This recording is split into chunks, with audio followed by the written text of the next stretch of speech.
আসসালামু আলাইকুম ভাই, কেমন আছেন ভাইজান? না না, আমরা ভালো আছি, মা পোলা ভালোই আছি। ভাইজান, আমি একটা কামে আপনার কাছে ফোন দিছিলাম, একটা জরুরি কামে। আমার পোলা বাইনা করছে যে এদেশে কোনো কাম করবো না, বিদেশ যাবো।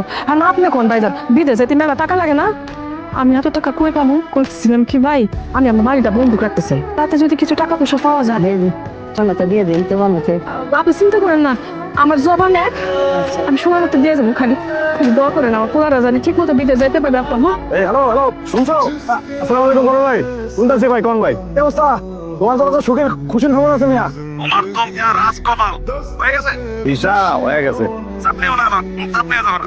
তোমার হাতে মিনিমাম 2 মাস সময় আছে, তুমি এর ভিতরে আস্তে ধীরে টাকাটা রেডি করো, আর আমাদের জানাও তুমি প্লেনে কখন উঠতেছ। তুমি ঠিক টাকাটা যখন দিবা তখনই টিকিটটা কাটবো, আর তারপর তোমার ঠিক আছে ছোট ভাই, ভালো থেকো ভাই আমার, রাখলাম, আল্লাহ হাফেজ। আরে কান্তে শেষ করলে আমার সত্তর বুঝে গেছিল তোরে, যেমন গৌরিস মা পারলে কিন্তু আমার খারাপ লাগতেছে, বুঝছস? একজন মাত্র পয়েছি না আঁকা, এবার তুই কান্তাছ, তোর বিয়ে মানুষ যদি আমার সামনে কান্দ, তোর কি মনে হয় আমার ভালো লাগতেছে? ফোন দিস আব্বা। চলে আসো, তোমার স্বপ্ন থেকে চলে আসছে ভাই, আমি নিতেছি ভাই। আরে আপু ভাই, তুই তো ভাই হও, আপনি এক কাজ করেন, কেন দাঁড়ান, আমি তুমি গিয়ে টিকিটটা, হিসাব কাগজ, বাকি সবকিছু নিয়ে আসি। 30-35 মিনিট লাগবে, হ্যাঁ? তুমি এখানে ওয়েট করো, তোরও যাবে না, লাগলে ফোন দিবো ভাই। লাগলে ফোন দেবো, ফোনে তো মনে হয় না পাবা ঠিকঠাক, কারণ অফিসের ভেতরে নেটওয়ার্কটা ঠিকঠাক কাজ করে। টেলিফোন দিন না, আমি অপেক্ষা করুন ভাই, অপেক্ষা করো, খুব জরুরি হলে ফোন দিও, লাইনে পাইতেও পারো নাও পারো, ঠিক ঠিক না, হ্যাঁ? আর ঘন্টা বেশি লাগতাম, প্লিজ কোনো যাবে না, কাউকে কিছু খাওয়ানো, প্লিজ থাকো না।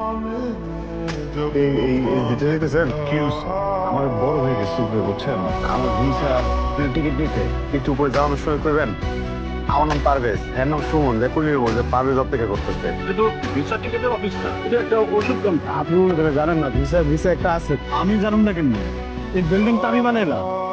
মানে কি যা আবার হয়েছে এটা তোমার সরকার হিসাবে মাইনে নাও। এখানে বসে কানলে কিচ্ছু হবে না, তুমি বরং বাড়িতে ফিরে যাও।